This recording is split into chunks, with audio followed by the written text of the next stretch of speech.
ایسے draconian laws جو ہیں وہ پارلیمنٹ میں پاور ہونے کے باوجود وہ ختم نہیں کرتا، اور پھر جب اپوزیشن میں جاتا ہے تو پھر وہ شور مچاتا ہے پولیٹیکل وکٹمائزیشن ہوگی. یہ سوچ سر کیوں نہیں ختم؟ نہیں، میں آپ کو اس کا جواب دیتا ہوں. بالکل صحیح بات کہی ہے.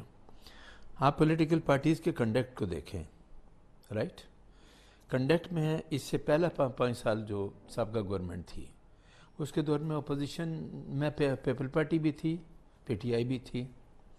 پی ٹی آئی کا جو کنڈکٹ رہا پورا 5 سال، وہ آپ دیکھیں کیا پارلیمنٹرین کی حیثیت سے کوئی کنڈکٹ تھا؟ پارلیمنٹ کے اندر جا کے آپ نے قانون سازی کی کوئی بات کی؟ آج لوگوں کو تبلیغ کرتے ہیں کہ جی آئیں پارلیمنٹ کے اندر بیٹھ کے قانون سازی کریں. وہ پچھلے 5 سال جو آپ کے تھے اپوزیشن میں، آپ نے اس وقت ان چیزوں کو کیوں نہیں سوچا؟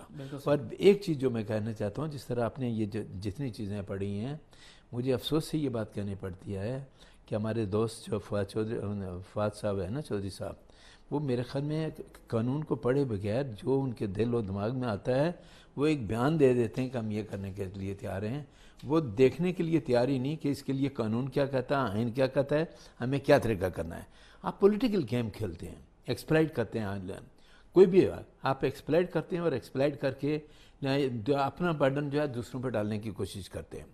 میں آج بھی کہتا ہوں کہ آپ حکومت میں ہیں اس وقت، جیسے بھی آپ کی حکومت آ گئی، آپ دوسروں کو دعوت دینے کے بجائے آپ نے وزیر قانون کو کہے نا کہ امینڈمنٹ سجیسٹ کریں پارلیمنٹ کے اندر. اکثریت اس وقت آپ کی ہے، آپ سجیسٹ تو کریں. یہ کام کس کا ہے؟ حکومت کا ہے. اگر وہ یہ سمجھتے ہیں کہ نیب کے قوانین میں کوئی نہ کوئی تبدیلی ہونی چاہیے، تو کیا آپ نے کوئی ڈرافٹ بنا کے پارلیمنٹ کے سامنے پیش کیا اور جس میں یہ کہا ہو گیا کہ یہ امینڈمنٹ ہونی چاہیے؟